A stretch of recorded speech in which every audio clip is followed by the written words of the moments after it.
In terms of the transition, okay, from high growth, sorry, from the lifestyle to the high growth, would you consider sort of diversification as diversification, moving into another business altogether? As a strategy? I don't necessarily recommend that. I think if that's part of your strategy, that's how you're going to be different, that's perfectly fine. We saw that here in Ghana with Joseph, Siao, and that is he started in the book publishing, then he went into the garbage business, the waste management business, and so sometimes people do diversify. And one of the keys to thinking about diversifying is when you realize maybe your industry is dying and you need to go to another industry. The other thought is this: it depends on how you defined your business. Wayne Huizenga in America, he was the founder of Blockbuster Video.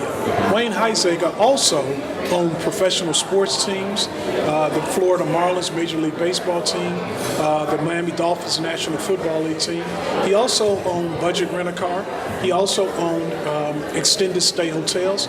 But what he would tell you is, you would ask him, did you diversify from industry? He said, my strategy, the way that I was different, was I focused on businesses where I rented things to people. Okay. I was in the rental business. He said, so it looks like diversification, but he says, if you look at all of those businesses, I was renting anything.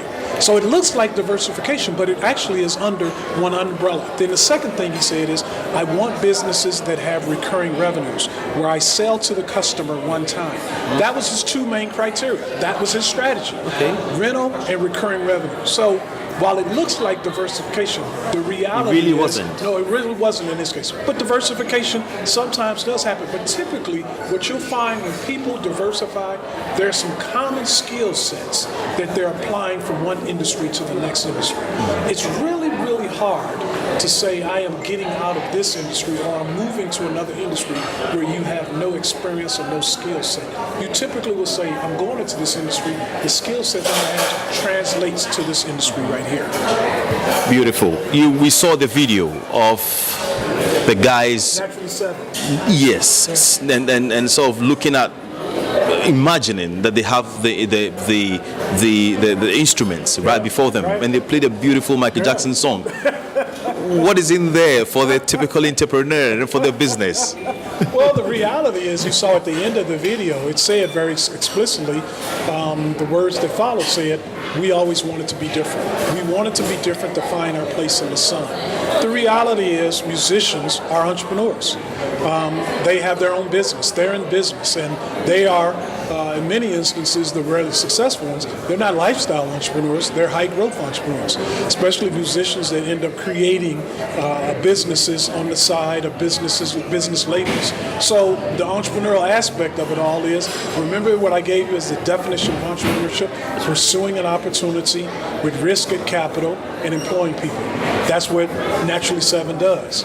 They pursued an opportunity, and the opportunity was to use their voices as instruments to make a living doing that, and then to grow their business as entrepreneurs. Finally, you've been to Ghana, I'm sure, a few days. Yeah. For what you've observed around, what's going to be your advice to Ghanaian business people? My advice to Ghanaian business people is, I think you have something extraordinary here. You're a country that's only been free for 60 years, had independence for 60 years, and the progress we've made since that time is just absolutely outstanding.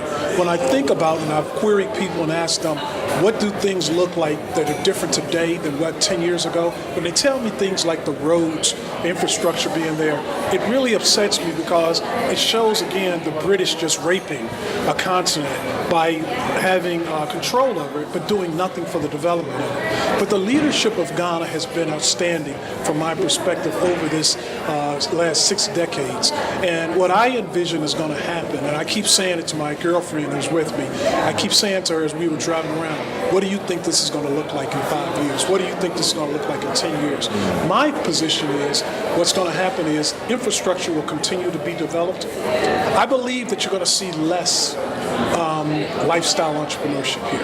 I think you're going to see more high-growth entrepreneurship. And I think what will happen is, as infrastructure increases, more roads, more electricity, those things, then you have the inevitability of Amazon coming in. And instead of people buying things on the road, they're going to be using the mail as their distribution channel. So I think those things are done. The other thing that I'm astounded by, and I believe is going to happen, is I believe your coastal areas are going to end up being developed. I went to Jamestown, and Jamestown is chock full of very important people who are on hard times, but they're proud people. But the reality is that's probably prime real estate.